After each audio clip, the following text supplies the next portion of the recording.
الحمد لله وحده والصلاة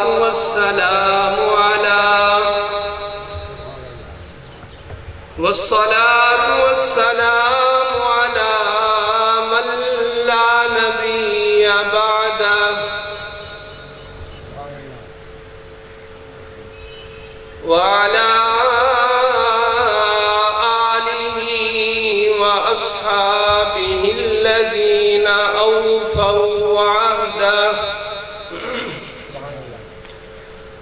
الذين هم مفاتيح الرحمة ومصابيح الغرر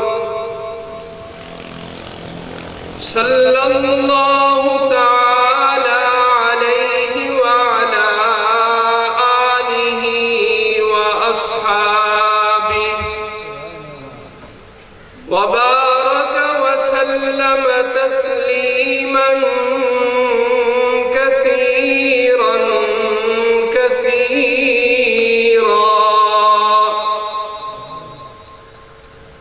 أما بعد فأعوذ بالله من الشيطان الرجيم بسم الله الرحمن الرحيم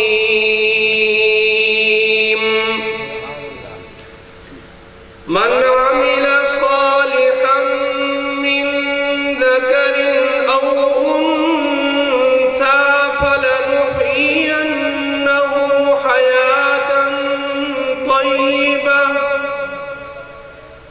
ولنجزينهم أجرهم بأحسن ما كانوا يعملون.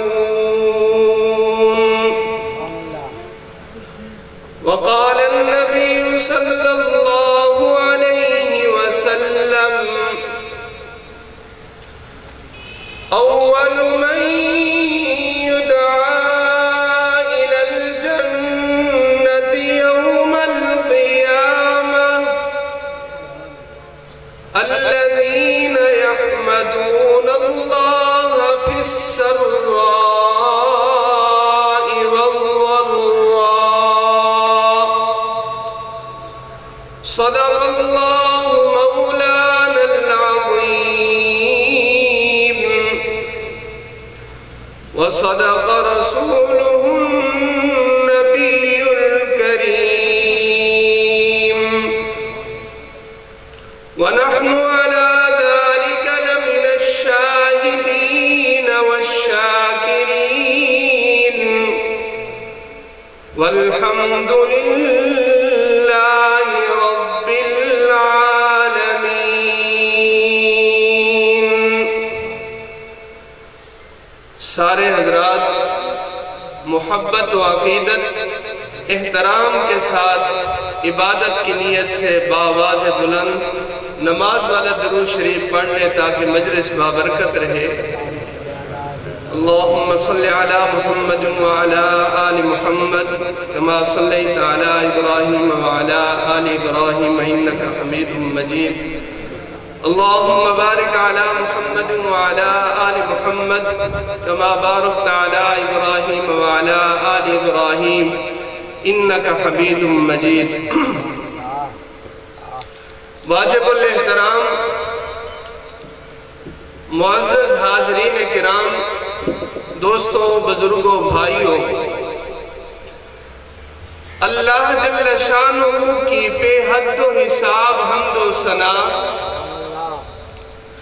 آقائے نامدار تاجدار دو عالم فخر الرسل امام الانبیاء سید الانبیاء والمرسلین حضور پر نور سب کہہ دے صلی اللہ باواز بلند صلی اللہ علیہ وسلم کی ذات بابرکات پر تحفہ درود و سلام کے بعد عرض یہ ہے،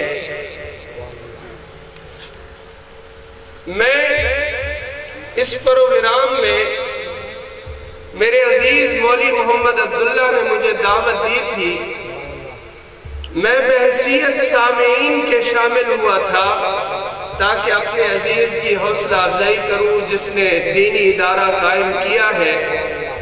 اس پرفتن دور میں، اس مشکل حالات میں اللہ کے دین کو قائم رکھنے کے لیے، اللہ کے دین کی عزت و سربلندی کے لیے اپنی محنت کو کارآمد لاتے ہوئے ادارہ بنانا، پھر اس کو چلانا، یہ کوئی عام بات نہیں ہے۔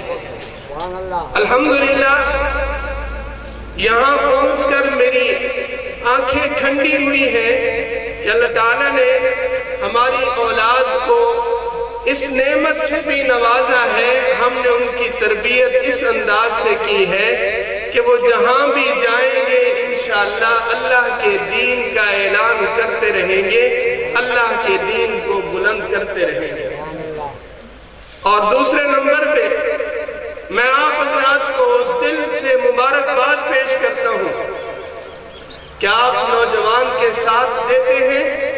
اہل علاقہ کا بہت بڑا تعاون ہوتا ہے، نوجوان ہیں ان کی ہمت بڑھانا یہ آپ کا کام ہے، اور انشاءاللہ وہ اپنی محنت کے ساتھ میری آنکھیں، آپ کی آنکھیں ایک دن دیکھیں گی یہ ادارہ انشاءاللہ ایک جامعہ بنے گا اور دین کی شمع کو روشن کرے گا۔ کہہ دیں سبحان اللہ۔ میں اپنی حاضری لگواتا ہوں، 4-5 منٹ کی گفتگو کروں گا۔ اللہ تعالیٰ مجھے حق سچ کہنے کی اور آپ سب کو عمل کرنے کی توفیق نصیب فرمائے۔ میرے محترم، عبادت کی نیت سے بیٹھے، دل جمی کے ساتھ بیٹھے، جلسے کا تعلق اس کے ساتھ نہیں ہوتا کہ مجمع عام ہو اور افراد دیکھنے میں تاحد نگاہ لوگ بیٹھے ہوں، سب سن رہے ہوں۔ جلسے میں یہ ہے کہ خلوص کے ساتھ سفید داڑھی والے شریک ہو جائے، انشاءاللہ ہماری نجات کے لیے یہ بھی کافی ہوگا۔ اس لیے آپ اس میں نہ سوچنا کہ ہم تھوڑی تعداد میں بیٹھے ہیں، اللہ تعالیٰ اسی میں برکت ڈالے گا۔ شرط یہ ہے کہ دل جمی کے ساتھ اکٹھے ہو کے بیٹھے۔ میری درخواست یہ ہے کہ بزرگ حضرات آگے تشریف لائیں تاکہ میرے 2-4 لفظ سننے کے بعد میرا دل خوش ہو جائے گا، انشاءاللہ ہماری آخرت بن جائے گا۔ تھوڑا قریب تشریف لائیں، تھوڑا قریب۔ بچے بھی میرے عزیز ہیں، بیٹھے رہے۔ آپ حضرات سے بھی درخواست کرتا ہوں تھوڑا قریب آ جائیں۔ اللہ تعالیٰ آپ کے ہر عمل کو اپنی بارگاہ میں قبول و منظور فرمائے۔ میرے محترم، حدیث مبارکہ ہے، کملی والے صلی اللہ علیہ وسلم ارشاد فرماتے ہیں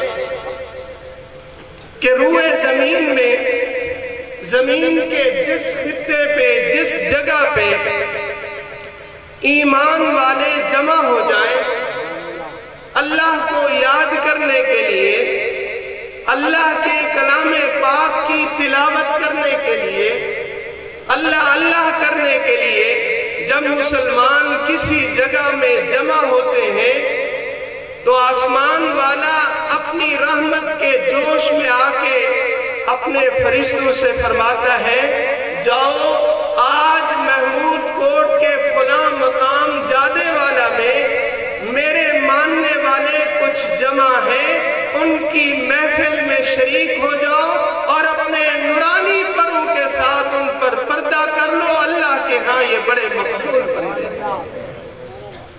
توجہ کے ساتھ انشاءاللہ ایمان افروز باتیں ہوں گی۔ آقا علیہ السلام فرماتے ہیں جب ایسی مجلس قائم ہوتی ہے، ایسی محفل قائم ہوتی ہے جہاں ایمان والے اللہ کو یاد کرنے کے لیے بیٹھتے ہیں، آسمان سے فرشتے آتے ہیں، رحمت کے پروں کے ساتھ انہیں ڈھانپ لیتے ہیں۔ اور ایمان والے کی عادت ہے، مسلمان کا یہ ضمیر ہے، اللہ نے اسے یہ دل دیا ہے کہ جب نماز سے فارغ ہوتا ہے، تلاوت کلام پاک سے فارغ ہوتا ہے، یا کسی نیک محفل ختم ہونے کے قریب آتی ہے، وہ بارگاہ کے یعنی اللہ کے حضور اپنے ہاتھ اٹھاتا ہے اور اپنی ضروریات مانگتا ہے۔ آقا علیہ السلام نے فرمایا جب ایمان والا بندہ اپنی محفل ختم کر کے اللہ سے مانگنا شروع کر دیتا ہے، نورانی فرشتے جو آسمان سے آئے تھے اس نیک محفل میں شریک تھے.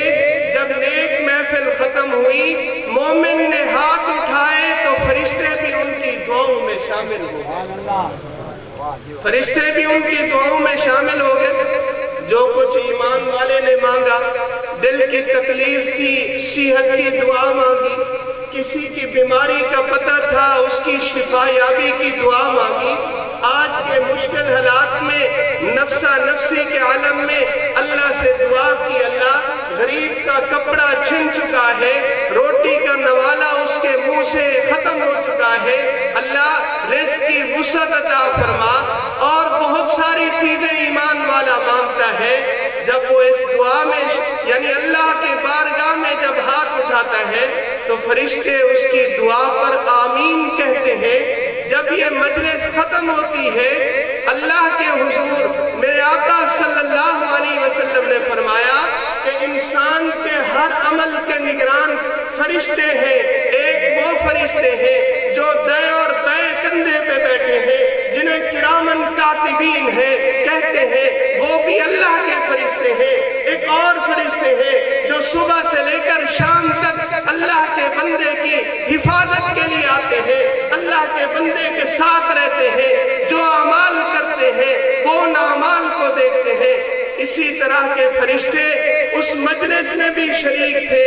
جب دعا ختم ہوئی، جب وہ محفل ختم ہوئی، فرشتوں نے وہ اعمال نامے کی ڈیری اٹھائی اور سیدھے اللہ رب العزت کی بارگاہ میں لے گئے.